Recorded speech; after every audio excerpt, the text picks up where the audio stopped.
Subscribe to our YouTube channel, Joy Learning TV.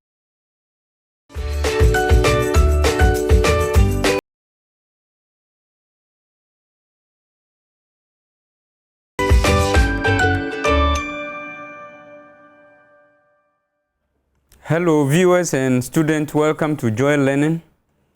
I'm a facilitator taking you in financial accounting for Form 2.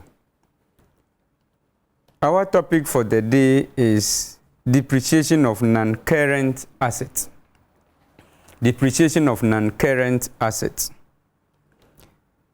Now, what are the things, objective of the lesson? By the end of the lesson, you should be able to explain expenditure. Should be able to explain expenditure, state the types of expenditure, define the types of expenditure, distinguish between capital and revenue expenditure, state reasons for separating capital expenditure from revenue expenditure, explain factors which must be considered in determining whether any particular item is capital or revenue expenditure. Define depreciation. Then state the factors of depreciation. Then state the reasons for providing for depreciation. Now, what is an expenditure? So an expenditure is any event that has led to a decrease in financial resources of an organization.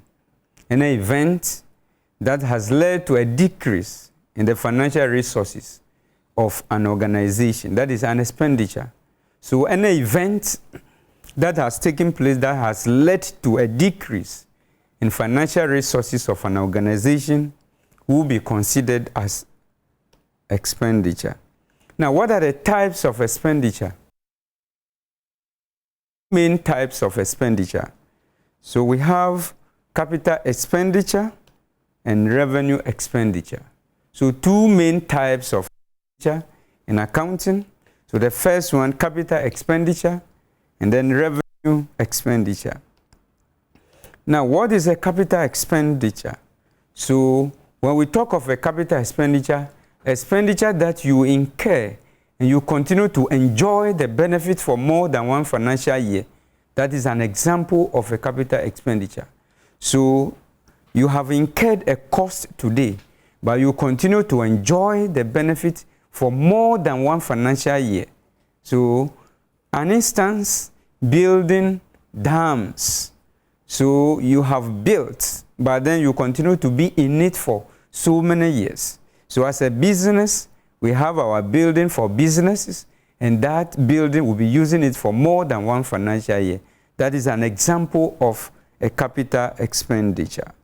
So it is an amount spent on the purchase of assets or improving their value.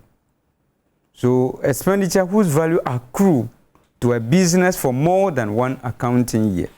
So include land and building, construction of road, bridges and dams. So very simple, you have incurred a cost today, but then you continue to enjoy the benefit for a long period of time, more than one financial year. That is a capital expenditure. So when you have been asked what is it, and mostly they are on acquisition of non-current assets. They are on acquisition of non-current assets or fixed assets. That is a capital expenditure. Now we have a revenue expenditure. When we talk of revenue expenditure, these are normal expenses of the business to keep it running. Normal expenses of the business to keep the business running. So they are expenses that reoccur. Expenses that reoccur, payment of salaries, rent, water bill, electricity. So these ones will be coming, recurring. So those type of expenses or expenditures, we call them revenue expenditure. So you should know the types of expenditure that we have and then their definition with their examples. So now let's look at it. It refers to amount spent by a business in day-to-day activities and in deriving its benefit. Include wages and salaries, cost of stationery, vehicle maintenance. So what can also be done is that expenditures may be given to you in exam where you may be asked to classify to capital expenditure and revenue expenditure. One, you should know the definition of the expenditures that we have, which is two capital and revenue expenditure with their various examples. Now, what are the differences between capital expenditure and revenue expenditure? Differences. What do you think are the real differences between capital expenditure and revenue expenditure? So once we have known what is a capital expenditure and revenue expenditure, we should be able to state the differences. So capital expenditure refers to acquisition of permanent assets in a business. So acquisition of permanent assets in a business, that is a capital expenditure. While revenue expenditure refers to expense incurred in the day-to-day activities of the business. So the capital expenditure mainly for acquisition of non-current or fixed assets. So that is and that of revenue expenditure, expenses for running the day-to-day activities of the business. Capital expenditure is incurred to improve, extend, or renew existing assets. So you have an asset which cannot work, and then you need to improve it. Or we have a car which cannot be driven unless the engine is put in it. So that is a capital expenditure. Capital expenditure. So to extend or improve, that is a capital expenditure. While revenue expenditure is incurred to maintain, service, repair. So the revenue expenditures for maintenance, repairs of an asset. But the capital expenditure to extend the life or renew an existing asset. The benefit from capital expenditure is expected to last for more than one accounting period. So what will be the benefit? So the benefit is supposed to last more than one accounting period, as we have seen from, or we have heard from the definition. The benefit of revenue expenditure is to be enjoyed in the current accounting period. So the benefit of the revenue expenditure is just within one financial year, while that of capital expenditure is more than one financial period or year. Capital expenditure is recorded in the balance sheet or statement of financial position. Now, we are saying that capital expenditure is on acquisition of non-current assets. So if it is on acquisition of a non-current asset, then it should be sent to the statement of financial position. So when we are preparing the final account, it should be sent to the statement of financial position, and that of, once we are saying revenue expenditure is the normal expenses of the business, then this one should be sent to the income statement. So these are some of the differences between capital expenditure and revenue expenditure. So capital expenditure is sent to statement of financial position, and that of revenue expenditure in the income statement. Now let's look, let's continue. Capital expenditure is an item recorded as real. So we know what is real account. So when we talk of real account, we are talking of assets. Assets. So capital expenditure deals with what? Assets or real accounts. Real accounts. While revenue expenditure is recorded as nominal. When we talk of nominal, we are talking of expenses and revenue of the business.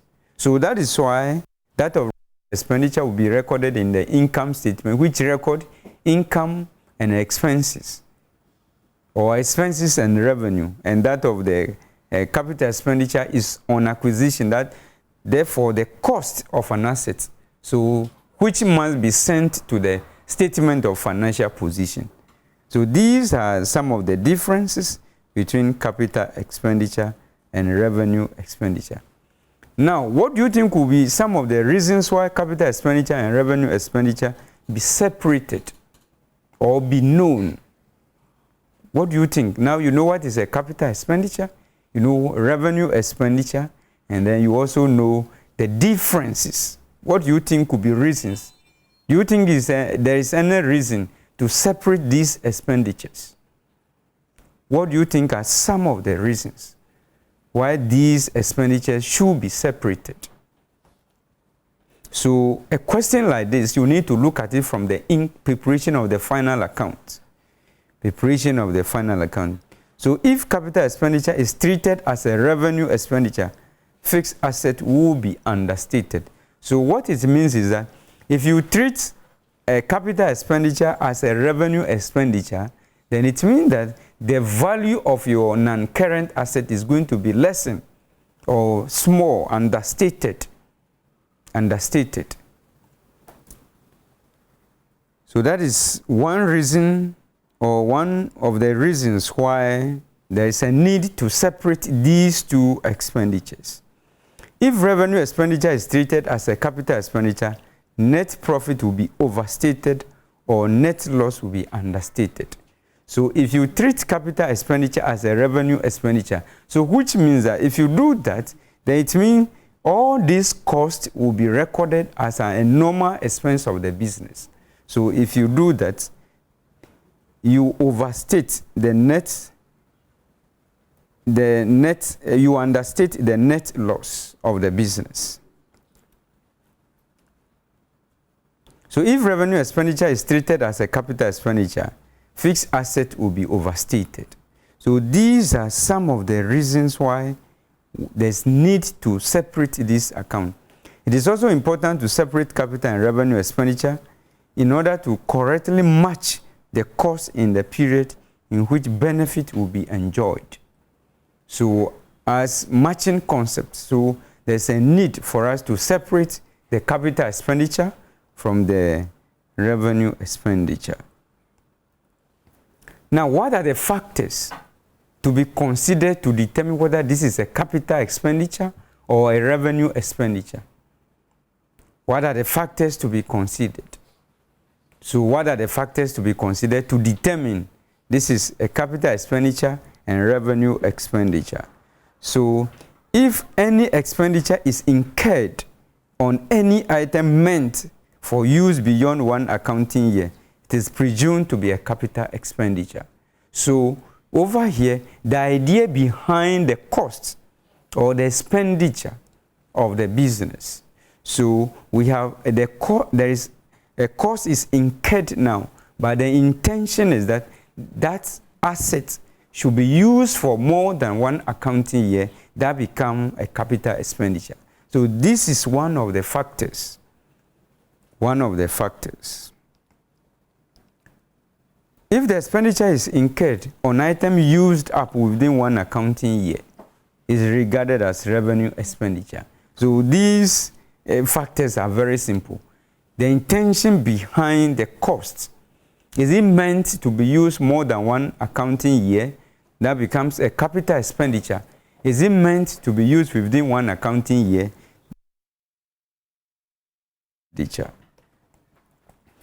So the type of business also indicate what is a capital expenditure or revenue expenditure. The types of business dictates whether the expenditure incurred could be considered as a capital expenditure or a revenue expenditure. So, an instance, if you buy a stapler machine, some of the businesses may use this for more than one financial year, but some within an hour or 2 days, there will be a need for a new one to be purchased. So all depends on the nature of the business. That will determine whether it is a capital expenditure or a revenue expenditure. So these are the things we need to know on expenditure. So the definition of expenditure, types of expenditure, explanations, examples, differences, and then the factors. So these are the things that... Now, what is depreciation? We are now on the topic itself. What is depreciation? Depreciation. So, reduction in economic value of a non-current asset. reduction. So what we are saying, so it is only a non-current or fixed asset that depreciates. So you get it well. Only non-current or fixed assets depreciate.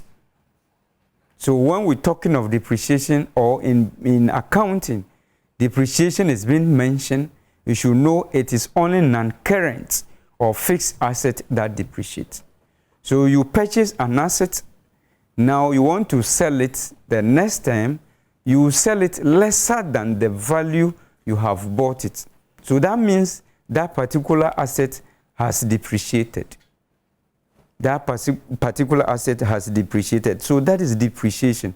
So it's a reduction in the economic value of a non-current asset.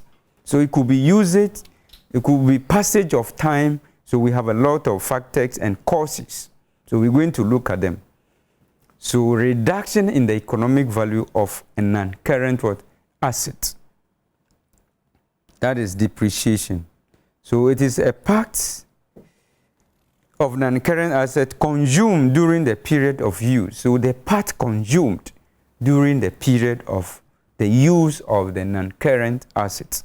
So this is the definitions of a depreciation. Now, what are the factors? Factors of depreciation.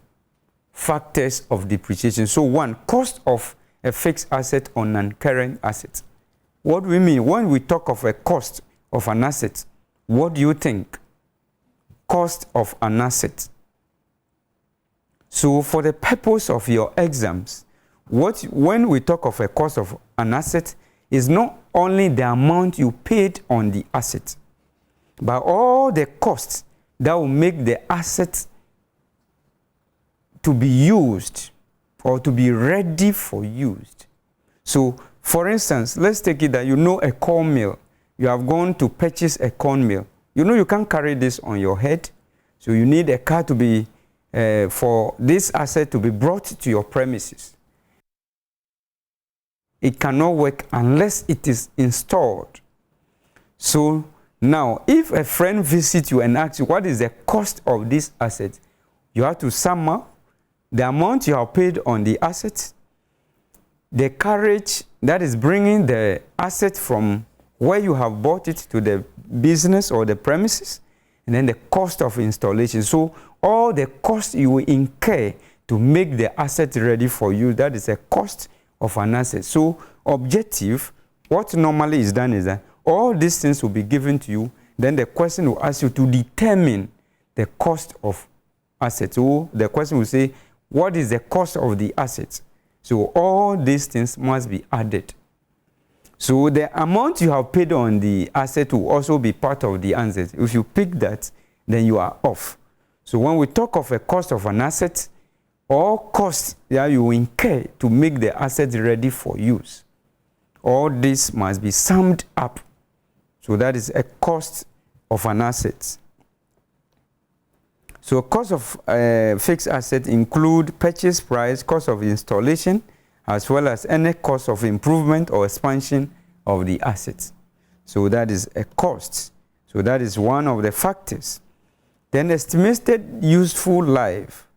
Estimated useful life. So what this one, the heading even suggests its meaning. Estimated useful life. So you purchase an asset now. Then you assume that, oh, I'll use this particular asset for this number of years. So that is the useful life of the asset. So for instance, you purchase a vehicle, then you assume that, oh, this vehicle, I'll use it for 5 years. So that is, you have estimated the useful life of the asset. There is a number of years that the non-current asset is expected to provide useful services before it will be put out of use. The number of years that the non-current asset is expected to provide the useful services before it will put out of use. So that is estimated useful life of a non-current asset.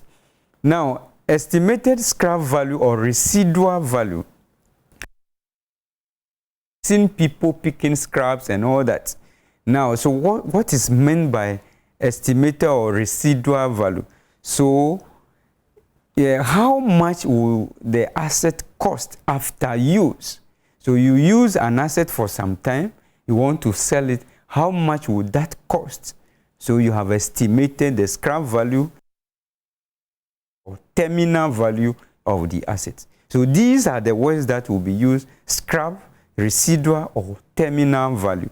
So how much the asset will be sold after use. So it is estimated, or the proceed expected from the non-current asset at the time of disposal. So disposal means that we're going to sell the assets. Now, next one, the method of calculating depreciation. So when you take methods of calculating depreciation, we have so many methods. So why are you considering that particular one? That makes it a factor of a depreciation. A factor of depreciation, which must be determined by the management. Now, why do you think we should provide for depreciation? Is there any reasons? Or what do you think are some of the reasons why our asset must be depreciated? Reasons for depreciation. Reasons why do we have to depreciate our assets? So the same way you look at it from the preparation of the financial statement. So to show the net book value of the non-current asset in the statement of financial position.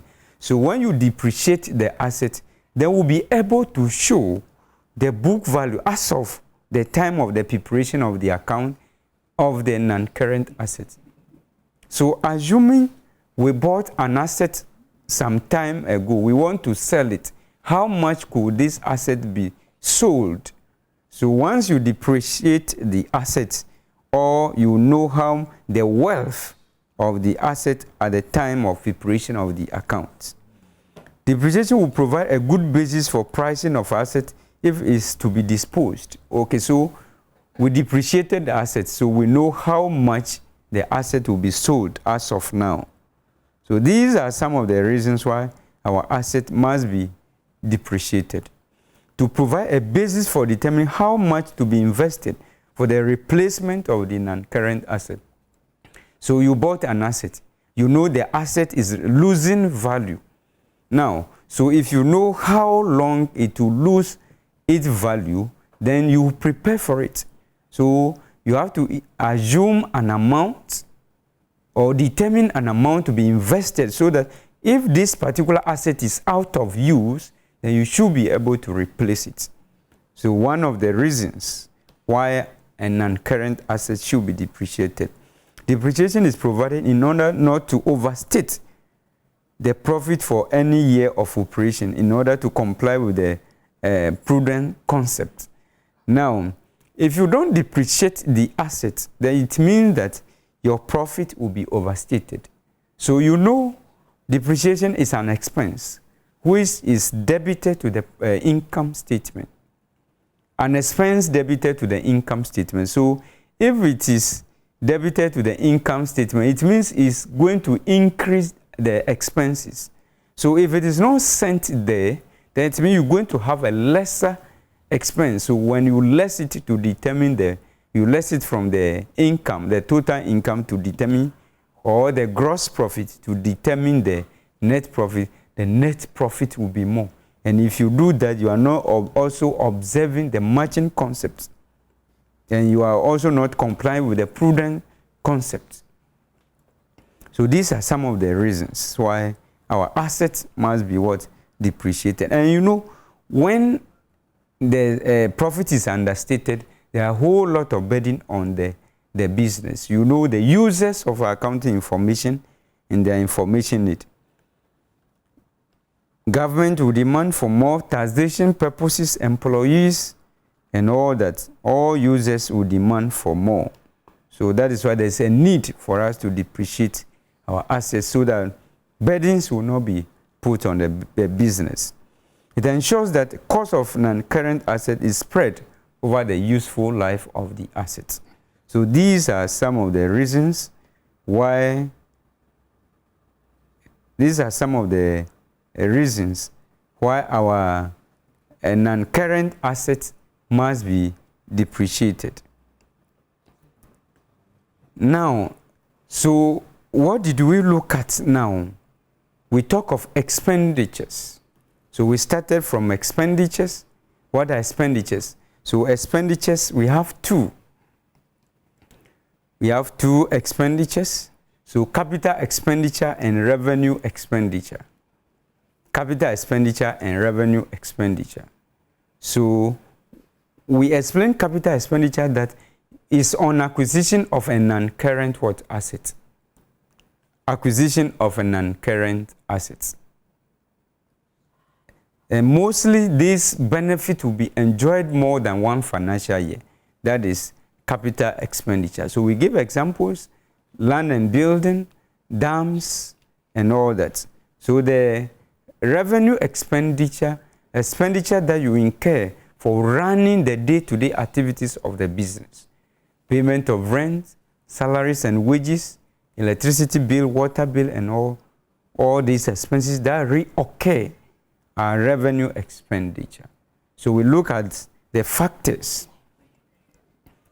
to be considered to know this is a capital expenditure, this is a revenue expenditure.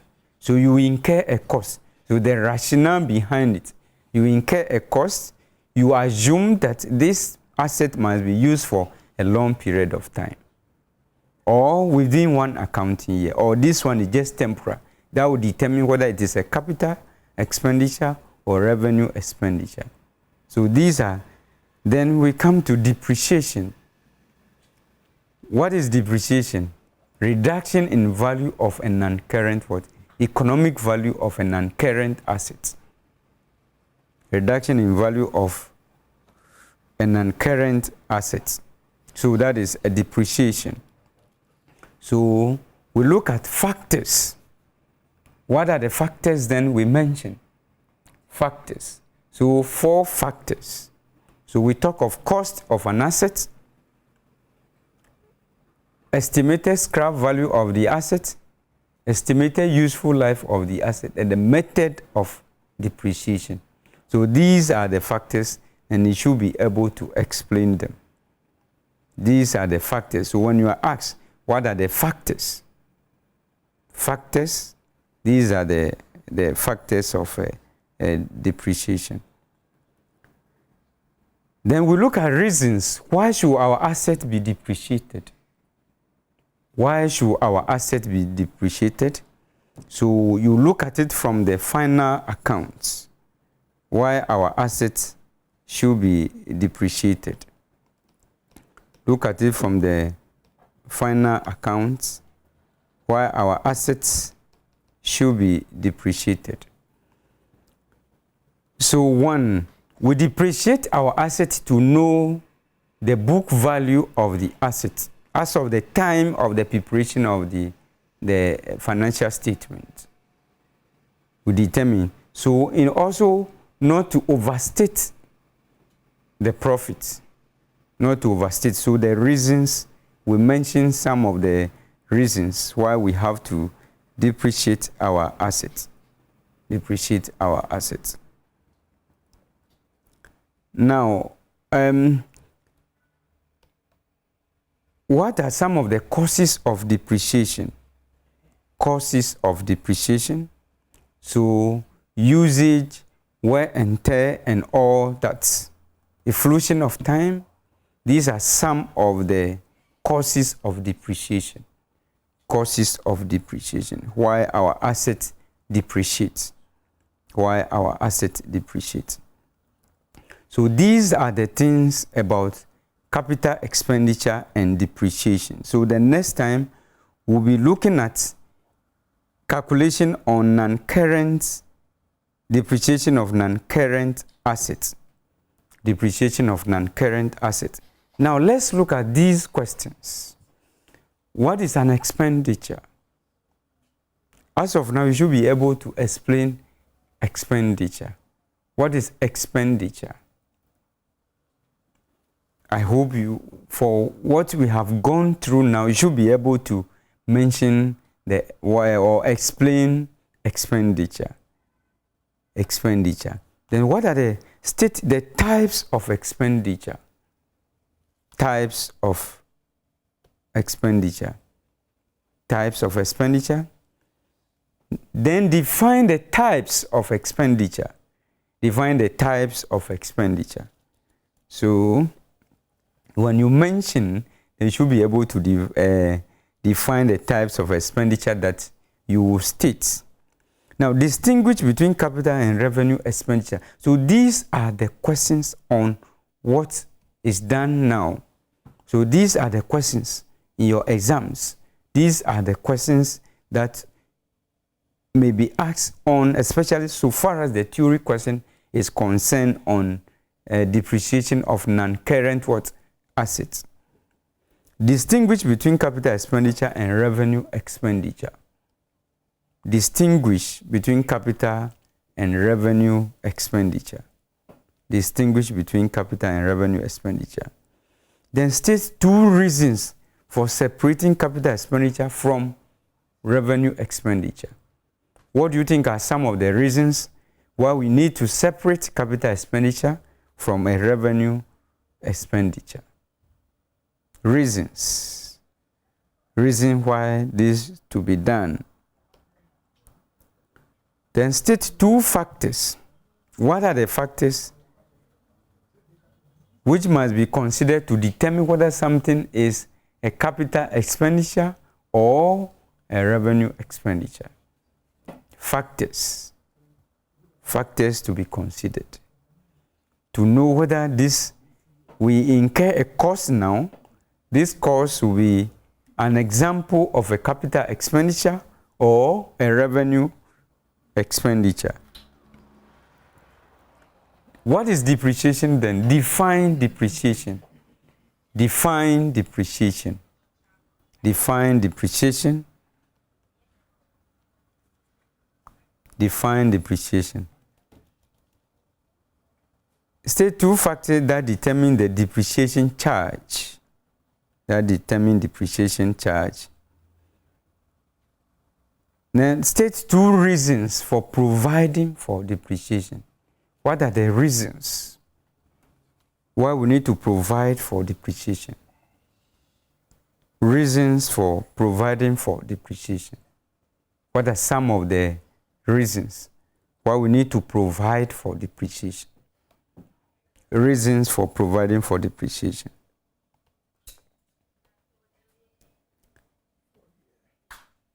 So, for the questions that we have gone through now, you should be able to answer them. We should be able to answer. So, these are the theory questions that will be asked by WAEC. So, once you listen, you'll be able to answer questions, these questions, based on the lessons. Based on the lessons. Now, what will be where can you get some of your informations? Some of your informations.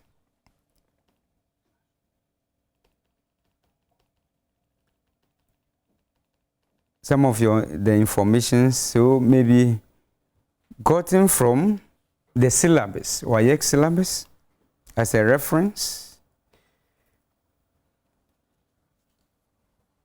Then financial accounting, normally say Odro, that financial accounting, you will see informations there. Then past questions. Use some of the past questions. You see, you get your informations, and you can also log onto the internet. So these are some of the theories we need to know on depreciation of non-current assets. Depreciation of non-current assets. So the next thing we're going to look at the next time will be the types of methods, the methods of depreciation, and then the calculations on them. The types or the methods of depreciations. We have about 5 methods of depreciation. So we'll look at the methods of depreciation and then the calculations. So I urge you to continue watching Joy Learning channel so that you'll be able to pass your exams at ease. So we'll see you next time.